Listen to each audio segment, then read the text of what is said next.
பல்வேறு வினா, அதாவது எம்சிக்யூன்னு சொல்லுவோம். இந்த வினாக்கள்ல நிறைய மாணவர்கள் குறைவான புள்ளிகளை பெறுவதற்கான காரணம் இந்த சொல்லப்பட்ட இந்த 4 விடயங்களையும், ஏனைய விடயங்களாக இருக்கலாம், இங்க சொல்லப்பட்ட 4 விடயங்களையும் அவங்க கட்டாயமாக பின்பற்ற பொழுது அவங்களோட எம்சிக்யூ மார்க்ஸ் குறைவதை தடுக்கலாம் அல்லது உங்களோட எம்சிக்யூல அதிகரிப்பை ஏற்படுத்தலாம். அதுல முக்கியமான விடயங்கள்ல பாருங்க, ஒன்றுதான் வினாவை கவனமாக வாசிக்கிற. இப்ப நிறைய பிள்ளைகள் ஒரு வினாவை ஒரு தரம் தான் வாசிக்கிற. உண்மையிலே ஒரு தரம் வாசிச்சு விளங்காது. நாங்க 2 தடவைகள் நீங்க வாசிக்கணும் கட்டாயம், அல்லது 3 தடவைகள். ஒவ்வொருத்தருக்கும் அதை விலகிக் கொள்ற வித்தியாசம். சிலர் ஒரு தடவை விலகிக் கொள்ளலாம், சில வினாக்கள் ஒரு தடவை வாசிக்கும் விளங்கலாம், சில வினாக்களை 2 தடவை வாசிக்கும் போது விளங்கும், சிலக்கள் 3 தடவை வாசிக்கும் போது விளங்கும். சோ உயிரியல் பாடத்தை பொறுத்தளவிலே உங்களுக்கான நேரம் போதுமானதாக இருக்கும். மற்ற கெமிஸ்ட்ரி, பிசிக்ஸ் பாடங்களுக்கு நேரம் போதாம இருக்கலாம் அந்த 2 மணித்தியாலத்துக்குள்ளேயும்.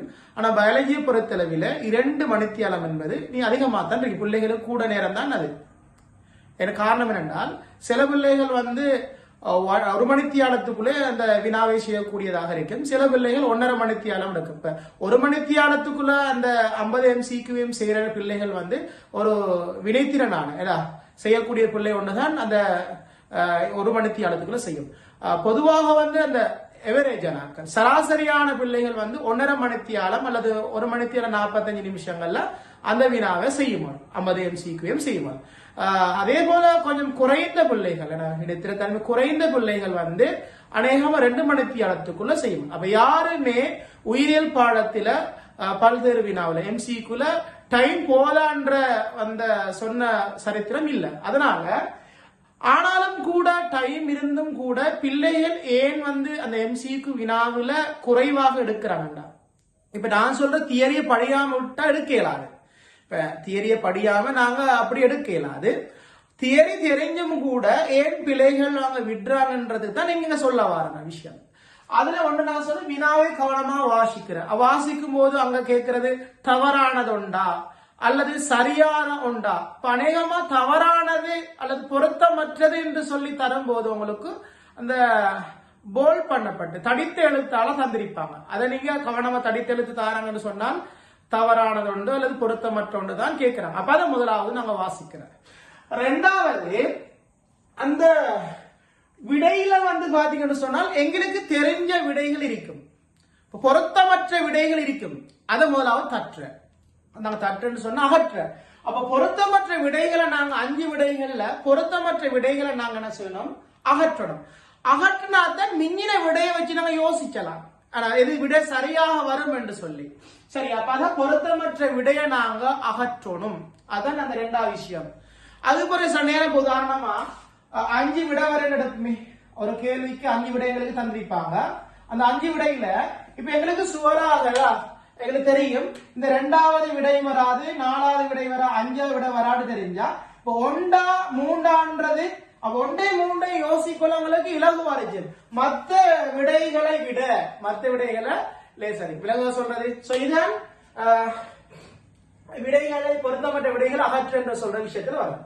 அதே நேரம் மிகைப்படுத்தப்பட்ட சொல்ல கவனிக்க. விடைகள்ல பாருங்க, மிகைப்படுத்தப்பட்ட சொல் என்று சொன்ன அர்த்தம் சில நேரம் பாருங்க அநேகன்ற வசனம் பயன்படுத்துவாங்க, அநேக, அல்லது இன்னொரு சிலண்டு பயன்படுத்தலாம், அல்லது பலண்டு படுத்தலாம், அல்லது ஒருபோதும் என்று பயன்படுத்தலாம், ஒருபோதும், அல்லது இன்னொரு பயன்படுத்தல் சொன்னா அனைத்தும் பயன்படுத்தலாம். சோ இப்படியான மிகைப்படுத்தப்பட்ட சொல், இவ்வாறான மிகைப்படுத்தப்பட்ட சொல்ல நாங்க கவனமாக விளங்கிக்கணும். எங்களுக்கு தியரியில சில பல அனைத்தும் என்ற சொல் தந்திருப்பாங்க வசனத்துல. அப்ப அந்த சொல் அப்படியோ என்ன செய்வாங்கன்னு சொன்னால் எங்களுக்கு வினாவில விடையில போடுவாங்க. அப்ப அந்த கவனமாக இந்த மிகைப்படுத்தப்பட்ட சொல்ல நாங்க கவனிக்க வேண்டியதாக இருக்க வேண்டும். இல்லாட்டி நாங்க அந்த பலவா சிலவான்றதுல பிழைகள் விடலாம். அடுத்துதான் நேர முகாமைத்துவம். ஒரு கேள்விக்கு நாங்க பாத்தீங்கன்னா சொன்னால் எவ்வளவு நேரம், இப்ப நாங்க ஒரு கேள்வி வச்சு நாங்க டைமை நாங்க கூட செலவழிச்சோம்னு சொன்னால் நாங்க 50 கேள்விக்கு நாங்க விடையளிக்க. அப்ப நாங்க டைமையும் பார்க்கணும், நாங்க செய்யற வினாவுக்கு அந்த டைம்ல செய்யறோம். இல்லாட்டி இப்ப இப்படிதான் ஒரு கேள்வியை நாங்க செய்யும் போது எங்களுக்கு தெரியாட்டி அந்த கேள்வியை நீங்க வச்சுக்கொண்டு அடுத்த கேள்விக்கு போறதுதான் சிறந்தது.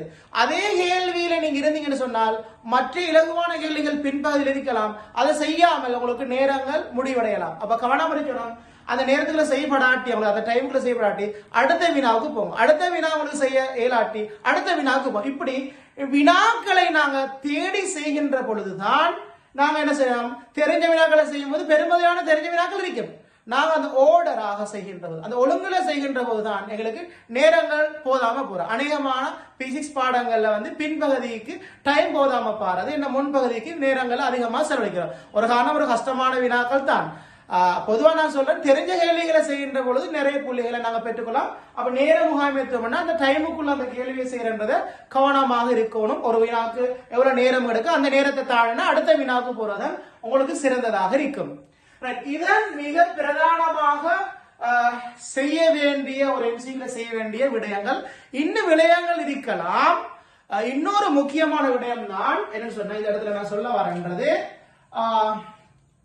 அதாவது நான் சொல்றது பாடத்திட்டத்துக்குள் அமைந்தவாறு இல்லையா, பாடத்திட்டத்துக்குள்ள பாடத்திட்டத்தில் அமைந்தவாறுதான் எங்களோட சிந்தனைகள் இருக்கணும்.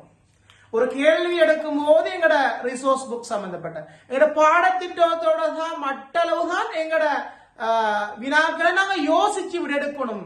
அது மேலதிகமாக உள்ள நாங்க ஒரு பாடப்பரப்பை தாண்டி நாங்க ஒரு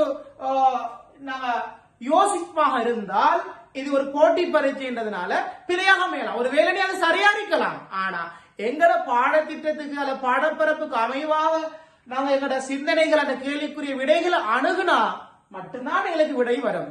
இன்னொரு விஷயம் தான், ஒரு கேள்வியில 2 விடைகள் சரியாக வர மாதிரி இருக்கலாம். அப்ப 2 விடைகள் சரியாக வருமாக இருந்தால் அதுல பொருத்தமானதை நீங்க எடுங்க. அதான் பொருத்தமான விடையை நாங்க எடுக்கிறது மிக முக்கியமாக இருக்கு. சோ இதுகள் தான் பிள்ளைகளா ஒரு எம்சிக்கு நாங்க அணுகிறதுக்கு தேவையான முக்கிய விடயங்கள். இப்ப நாங்க ஒரு எம்சிக்கு விளங்கப்படுத்த கொள்ளதான் அதை இதை எப்படி செய்யலாம் என்ற ஐடியாவை எங்களுக்கு காட்டி தரலாம். இது மற்ற பாடங்களுக்கும் நீங்க இதை அங்க பயன்படுத்தலாம். நான் பொதுவா நான் உயிரியல் பாடம் கற்பிக்கிறதுனால சோ இந்த விடயங்களை நான் மாணவர்களுக்கு சொல்ல வேண்டிய ஒரு கடமைன்றதுனால தான் இதை நான் உங்களுக்கு சொல்றேன். தேவையான இந்த விஷயங்களை நீங்க எடுத்துக்கொண்டு உங்களுடைய